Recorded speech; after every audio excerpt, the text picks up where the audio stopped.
Why does a vaccinated person have to wear a mask? Okay, this is something that as we get more information, it's going to be pulling back that you won't have to. But currently the reason is that when you get vaccinated, you are clearly diminishing dramatically your risk of getting infected. That's one of the things we've got to make sure everybody understands. You dramatically diminish it.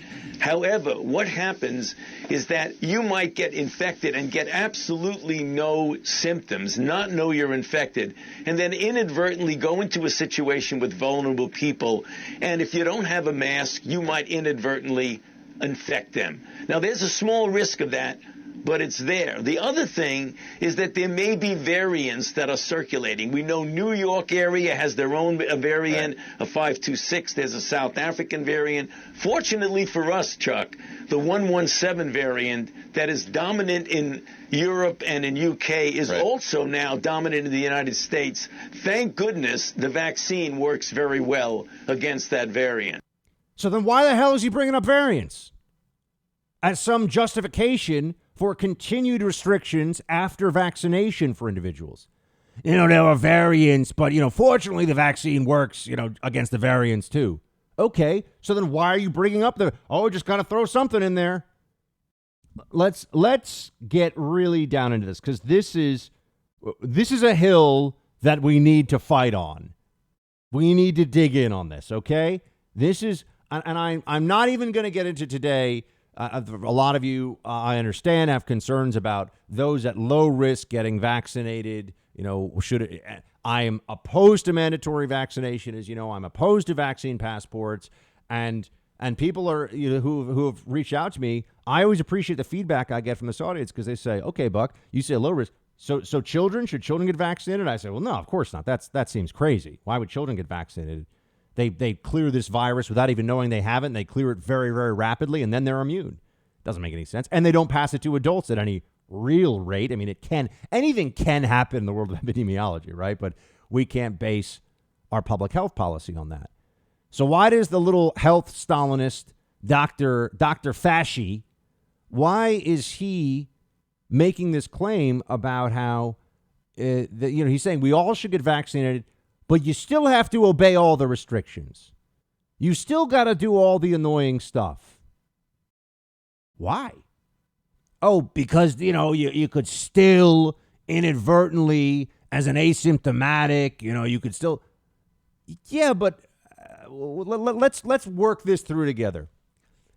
The vaccines, we're told, are over 90% effective by and large. And the Pfizer vaccine, the Moderna vaccine, the double shots, they're 94 and above. So that means that of people who were vaccinated in a huge trial of over 30,000 people, let's say, were 4% of people who got the virus. But remember, 4 or 5%. But remember, the numbers here also don't take into account that those people who got it had very mild cases, and it's less likely, because viral load really matters, it's less likely they'd even be able to spread it to somebody else because their immune system is very good at handling it. And that's why people aren't getting hospitalized, people aren't dying who get the vaccine in any real numbers, right? Something can always happen. If you're going to base, this is the fundamental point I want to start with here. If you're going to base health policy on the outlier situation, we're going to live in constant fear and terror. If you're going to base health policy on what is theoretically possible and then shut down everyone else, like when I say things like vaccinated people can't, if I say vaccinated people can't really pass or are highly unlikely to pass the virus to anyone else, they say, oh, but it's still possible. Okay, but anything is possible. We're looking at the percentages here. We're looking at the risk factors. But they use the outlier to control you. They use the 1 in 10,000 chance of something actually happening. A vaccinated person managing to transfer it to somebody. Remember, the vaccinated person has to get infected and give it to someone, and that person has to have a severe reaction to it or give it to somebody else who does. You start to go down the chain of transmission here. You're talking about, you can do some of the odds on this yourself. Do a 1 in 100 over 1 in 100. You can do the math. You start to go, okay, we'll get to 1 in 10,000, 1 in 100,000, 1 in a million. And we're going to live our lives with this nonsense because Fauci doesn't want to give up control. That's what this is really all about. That's what really motivates all of this. It's not that vaccinated people really pose a risk of transmission in a public health context in any meaningful sense. People keep saying, we don't know the numbers. 100 years of vaccination epidemiology tells us that this is our way out. This is the end. But there are people who don't want it to be the end.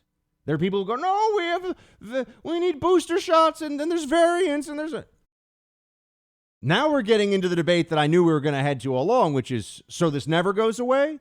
Their argument that they're making, that there's always a chance that there are variants, that you'll need boosters, is that these health restrictions are with us forever, for the rest of your life, whenever the public health bureaucrats decide so.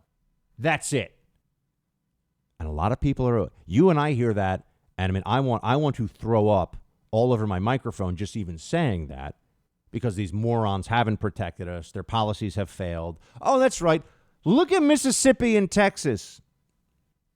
Look at the numbers. I ask you this. Look at Mississippi and Texas. Look at the numbers and tell me what we're supposed to make of the fact that they've had mask mandates and full reopen. It's not just the mask mandate. All businesses fully open. Lowest COVID cases in a year. In a year. 12 months. Look at Michigan. Oh, yeah, with Governor Halfwit. Oh, gosh, I've got a pillow of Fauci on the background. Oh, such a moron. A total catastrophe for her state. But here's what this is how pathetic their arguments have gotten. Governor Halfwit, play 11. Well, at the end of the day, this is going to come down to whether or not everyone does their part. That's the most important thing. This variant, the B117 variant, is what is growing so quickly here in Michigan.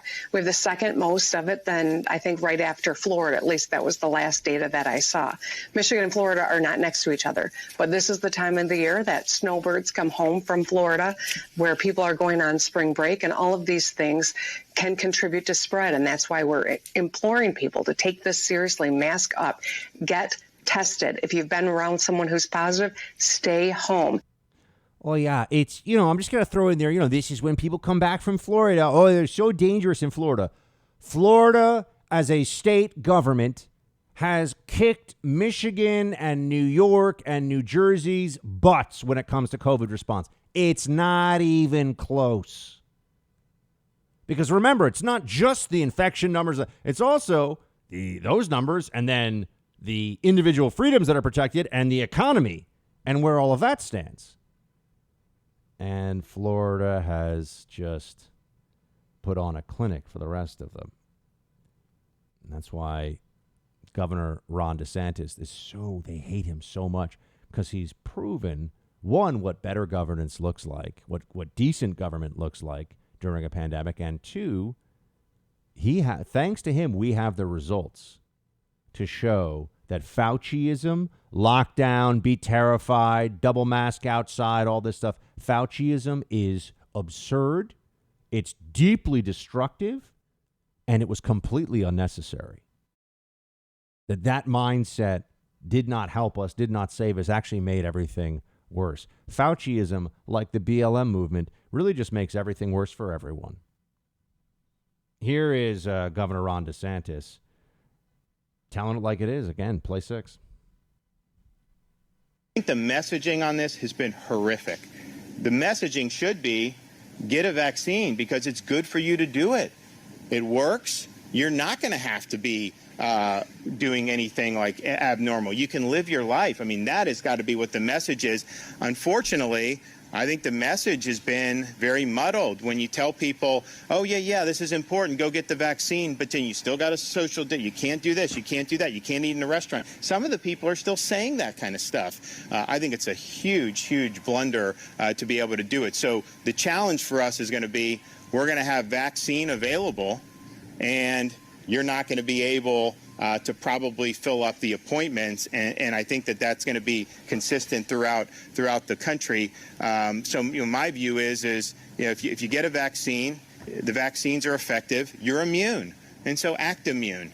If you tell people the opposite, then why, if it's not effective for them and it's not going to change anything, then what's the point of going through it? Here's the fundamental truth, okay? Here's the basic reality that we have to remember here. The argument on the one side is vaccines are effective enough. It is safe enough for you to live your life normally when vaccinated. By the way, that should also be true for anybody like me who is immune from having had the disease.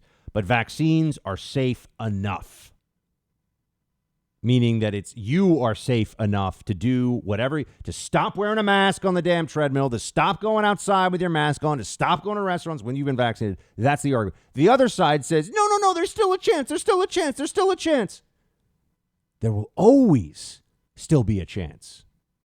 So what they're really arguing for is either the absolute power to decide when that chance is acceptable for us, which is strange because they won't tell us what those numbers are or what that looks like, or they're advocating for this is now your life.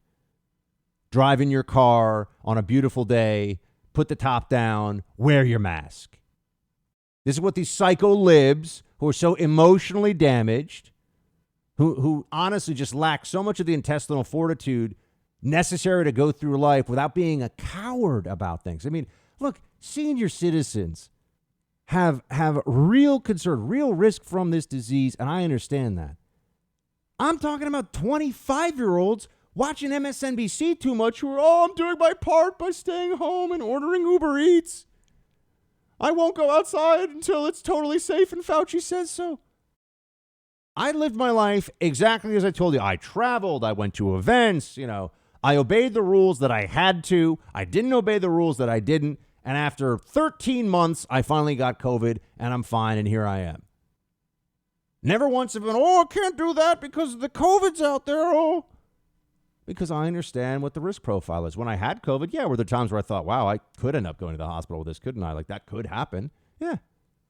Wouldn't have changed a thing about how I lived my life for last year. Not one. It's different than when I tell family members of mine who are over 60. It's different from when I tell people, restrictions that I had of contact with them at different times, everything. That's different. But that's reasonable. Fauciism at its core is about unreasonable control and unreasonable panic. Hey, Team Buck, thank you so much for watching The First on YouTube. If you like this video, please click that little thumbs up button so then it will log as liked. And also, if you want to see more great content from The First, please click subscribe.